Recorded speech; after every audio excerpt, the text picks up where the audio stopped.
Welcome in SJ video lecture series. आज आपका जो टॉपिक है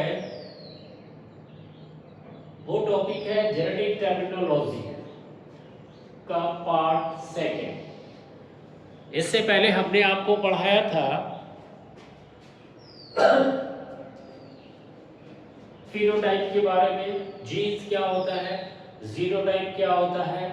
तो आज उसी लेक्चर को कंटिन्यू करते हुए ये इसका पार्ट 2 है, क्योंकि ये टर्मिनोलॉजी क्या होती है, जब आप जेनेटिक्स पढ़ेंगे तो ये टर्म्स बार बार रिपीट होते यूज होते हैं, तो इनका मतलब क्या होता है ये आपको समझना है।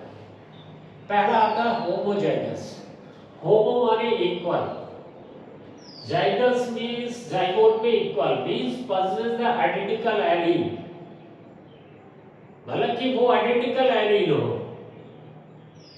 वो समान एलील हो, उसी को ही हम बोलते हैं होमोजाइगस कंडीशंस कहते हैं। कैसे कि जैसे कि आपके पास ये कैपिटल टी है, ये होमोजाइगस हो गया, ये स्मॉल टी है, ये होमोजाइगस हो गया। तो इसी कंडीशंस को हम कहते हैं होमोजाइगस कंडीशन कहते हैं। हिंदी में बोलते हैं समयुग्मजी बोलते हैं। हेटेरो माने different, possess the contrasting character, मतलब कि वो विरोधी लक्षण को लिए हुए हैं।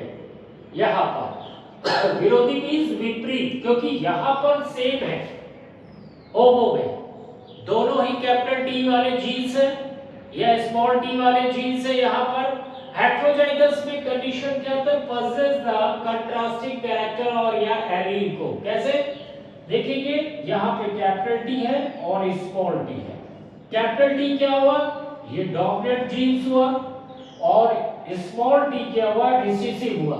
मतलब ये दो विरोधी हैं। यहाँ पर इस कंडीशन को, हेटेरोजाइगस कंडीशन को हम हाइब्रिड भी बोलते हैं, यहाँ पर संकर बोलते हैं, जिसमें कि दो विरोधी लक्षण पाए जा रहे हैं, जैसे कैपिटल टी या स्मॉल टी पाया जा रहा है यहाँ पर।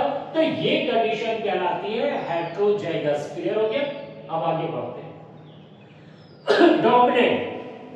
डोमिनेंट का मींस आप समझ गए, प्रभावी कहने का मतलब कि जब एक जोड़ी लक्षणों के बीच में क्रॉस कराएंगे तो जो लक्षण F1 जनरेशन में प्रेजेंट होगा उसे हम कहेंगे डोमिनेंट कैरेक्टर कहेंगे, और जो अपने को रिप्रेजेंट नहीं कर पाया F1 जनरेशन में तो उसे हम क्या कहेंगे,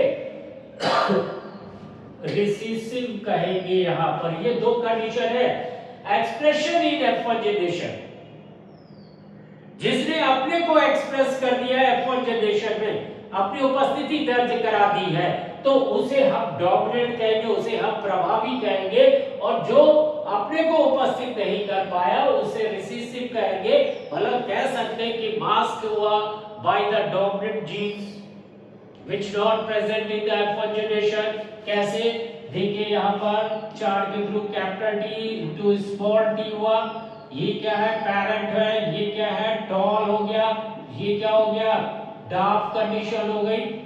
ठीक, जब इसमें हुआ F1 जनरेशन पे क्रॉस कराने के बाद आपको क्या आया, टॉल आया यहाँ पर, जबकि यहाँ पे स्मॉल टी जीन्स था, लेकिन वो अपने को एक्सप्रेस नहीं कर पाया, क्योंकि डोमिनेंट ने उसको दबा दिया।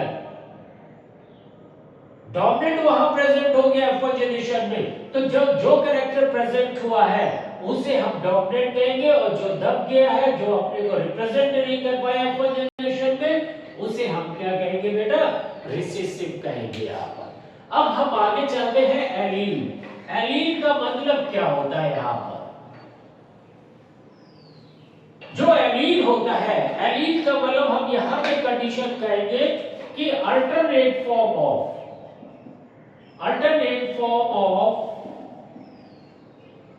Of genes. अल्टरनेट फॉर्म है, किसकी अल्टरनेट फॉर्म है, जीन्स के दो अल्टरनेट फॉर्म है, या जीन्स के दो रूप हैं। यहां पर कैसे दो रूप है, एक रूप क्या है बेटा, डोमिनेंट हो गया है, और दूसरा रूप क्या है यहाँ पे बेटा, रिसेसिव हो गया है यहाँ पर, एक डोमिनेंट हो गया, एक रिसेसिव हो गया, और डोमिनेंट इज ऑलवेज राइटिंग, ये राइटिंग भी कहते हैं, यहाँ पर राइट करेंगे ऑलवेज राइटिंग, कैपिटल लेटर पे इसको यूज करेंगे, और रिसेसिव को लिखेंगे हम किससे, स्मॉल से, ये कैपिटल टी हो गया और ये स्मॉल टी हो गया, इसी को ही कहते हैं हम एलील कहते हैं।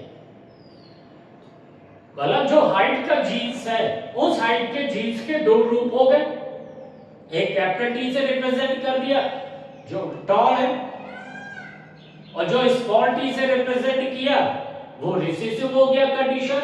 तो ये आपके हैं यहाँ पर, ये टर्मिनोलॉजी है। जो नेक्स्ट बचेगा वो पार्ट थर्ड पे आएगा।